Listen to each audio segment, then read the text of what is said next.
Thank you for the opportunity to present this for a second time. In the beginning of the year, we were lucky enough to be part of the Shanghai Design Week in Xintiandi, and I want to introduce the Cloud Maze, which was our contribution to that. To give you a bit of a background of what we wanted to do and where we actually are located, Xintiandi in Shanghai is a pedestrian zone, short pedestrian strip.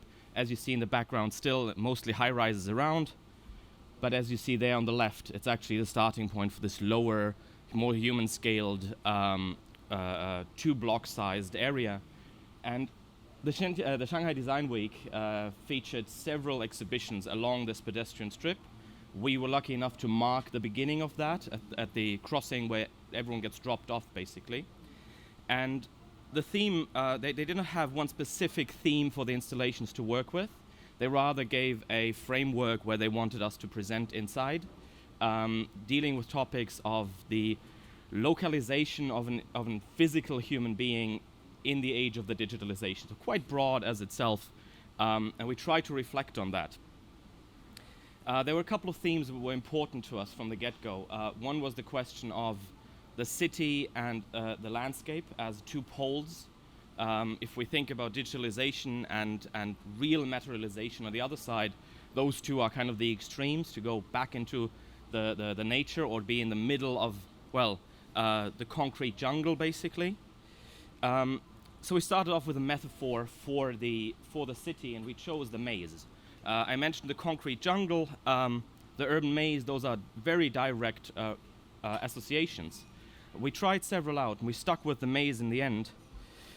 Because of what other meaning it carries with it. Maze is a place of losing your own feeling for time, for space, for orientation. It's a place where you kind of disconnect from the outside. You get a little bit lost. But interestingly, while those are actually negative words, we associate, unless you're a Greek minotaur, positive things with a maze, actually. We usually find joy when we walk through them. And I think this is partly because it's also a place that heightens your senses for a new encounter. At every turn, you expect something that you didn't see before, or that you weren't sure what it is before. So we started off with this as our basically plan layout, but we intersected that plan, as you see on the top, with cutouts in the height. These cutouts, in combination with this maze, lead to the fact that a child will perceive the space differently to an adult. In a way, their opportunities and their ways of running around, they're still very unobstructed. It's a limitless opportunity. And as we grow up, on the left side, you see basically the information on my eye height. It gets richer, and I know more about the world. But at the same time, there can be moments when it feels that this takes that limits me more than it was before. So how we wanted to show these cutouts itself, we thought about the individual, the idea that a child and a grown-up person have a different perspective, takes it away from the idea that we're all the same. It individualizes us to an extent. But we also looked at what do we share then as a group of individuals, and we took that, our shared identity. I lived for several years in China, and I realized up to that point I thought I was 100% individual, and I realized that a lot of that is actually culture, and a lot of things I am sharing with my fellow Europeans, and by now I share a little bit with the Chinese people as well. So we wanted to have a representation of this cultural aspect.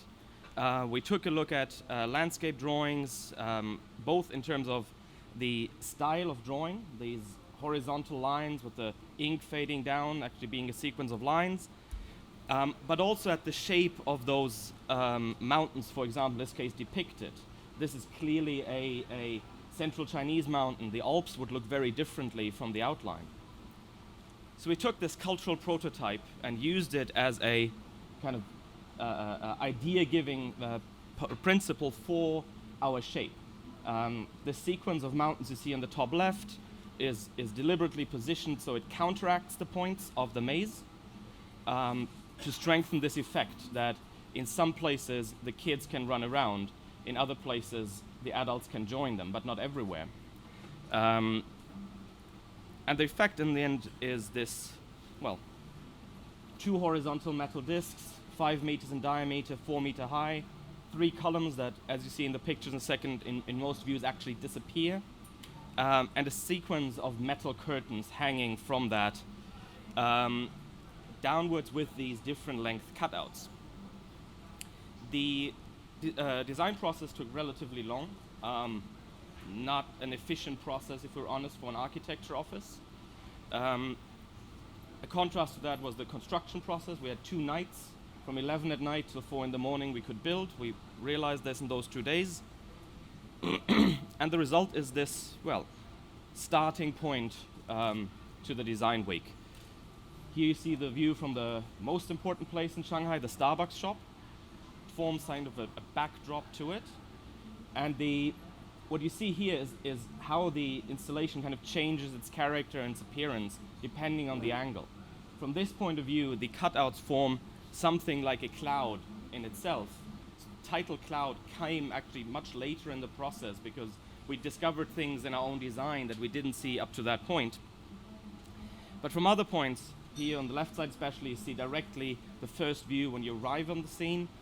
You start very clearly seeing the 3-dimensional voids that actually form just by these 2-dimensional lines and the pattern that follow with them.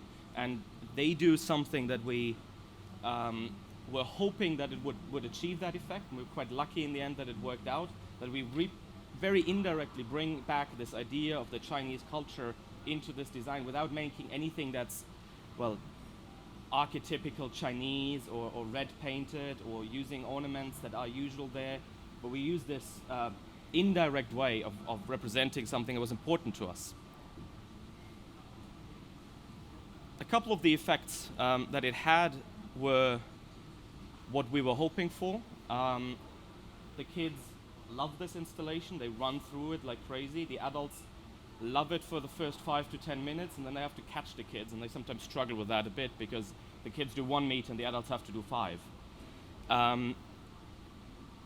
What we should have anticipated, and in the realm that we're talking about digitalization and localization, but we kind of never thought about, is that, of course, everyone goes in there and takes selfies. They take a picture of themselves in our, well, real locale there. But we got a little bit of a win because when you're standing in the center of that, you actually have no cell phone coverage because you're in a metal box that shields you entirely. So for that very short moment, that instance you are there, right now I'm here as much as I'm in Amsterdam, but those people, they were really truly at that place. They got lost in the middle of Shanghai, but they were only there for a moment. And it was taken in fairly well. The people that arrived, you could see, at the very least, they walk past and they want to touch the material. But the majority actually went one step further. They stopped taking the shortest route from A to B and just walked past it. Most people prolonged their way to work or to the shop just by these 4 or 5 meters to get lost for a split second. And that was well, the key point of our intentions in the beginning. And luckily, that was taken in quite well. These are some more impressions. And finally, our season's greetings of encounters in the cloud maze. Thank you very much. Thank you. So I'm going to reverse the question order and for a couple of rounds, but so I'm going to ask the first question. Normally mazes work because you can't see through to the next avenue or the next alleyway. They deprive you of an understanding of where you are. But because of the rather lovely transparency of what you've made, that aspect of it is compromised, it seems to me. And maybe you, of course, you explained this up and down as having reference to Chinese characteristic landscapes. But if the chain had gone down to the floor, or maybe been more opaque, do you think it would have worked better or worse? Well, naturally, I think it would have worked worse. This is the perfect solution we had. No, there's a bit two questions in there, right? The first one about Oh, the I'm always question. complicated.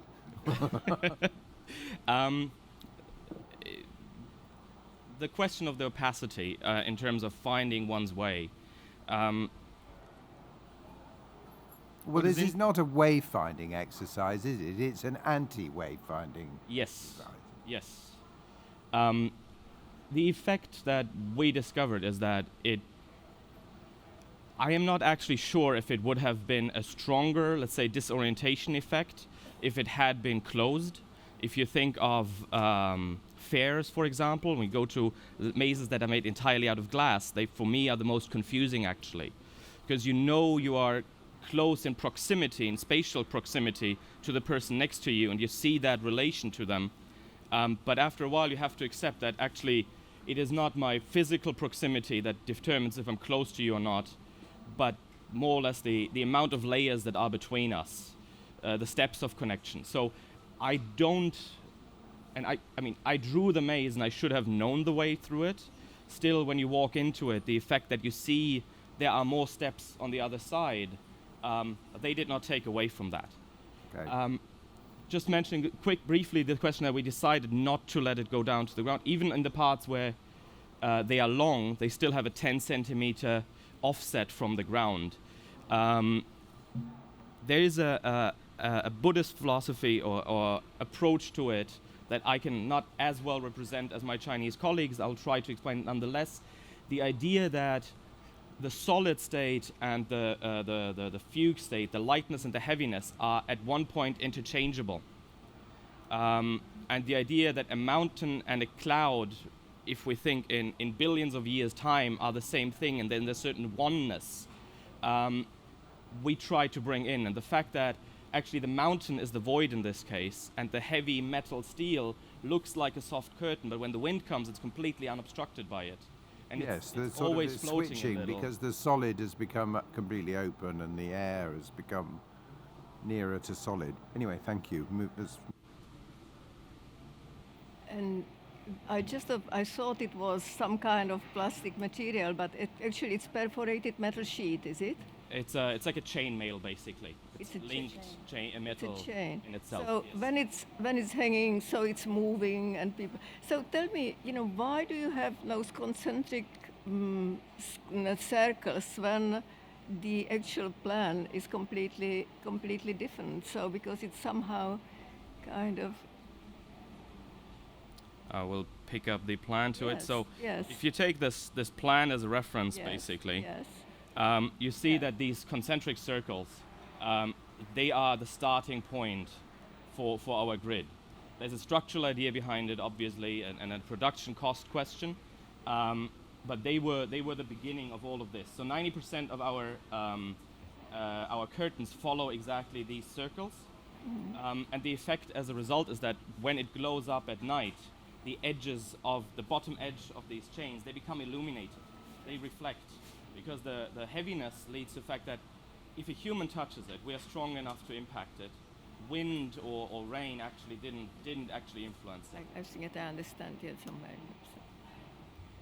Is it a temporary structure, and what's going to happen to it when you remove it? So it was a temporary structure on that locale. We thought from the beginning that there would be a way of kind of sending that traveling around the world. The idea that the locale can move again was very far in the back of my mind, but it was there from the beginning. By now it is being exhibited in other locations. There has to be minor repairs because it was placed for 3-4 months in the outside. There's a bit of wear and tear on it. By now it's actually exhibited inside.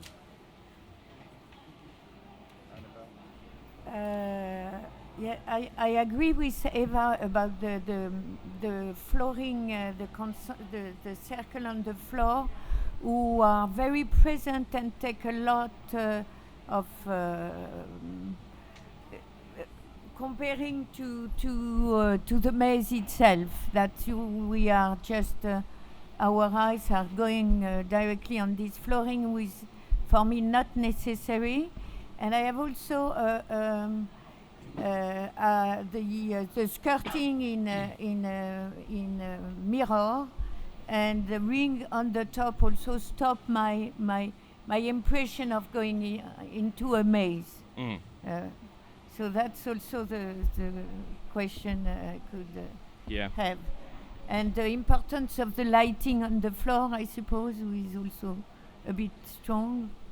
I think this is an extremely conceptually idea in a lot of ways. At one point, we brought in also intuition. So not all of it can I explain with a logical chain. For example, the lighting parts, at an earlier stage, we had drawn the entire maze on the ground as well. There's a production cost question to that, but there also was the fact that we felt that we are giving a level of information readily available to the visitor that we actually don't want them to have. So there was, it felt like the right call in the end to still go with the lighting because of the visual effect, and it felt like the right call not to give the last level of information. Thank you. It's such a wonderful experience, I think, to put into a city, quite an extraordinary thing. Thank you. I would really like to experience it because I've been wondering, you have these two ideas, the maze, a plan idea, and then you have this sectional idea, which of course, at a certain level, completely undermines the maze. And I just wonder about the scale and how those two ideas actually deliver an experience. But my question to you is, why is there a column in the center? Structure. No, there's a structural reason in there. There's also the columns are hollowed out in the middle, so they are also a drainage question. We thought, It's very small, isn't it? Does it? If you took it out, could the three other remaining columns would have to be bigger, would they? I assume yes. At one point, I had to follow a structural engineer, and I have to follow the lady in yellow. So So they're needed. Thank you very much. Thank you.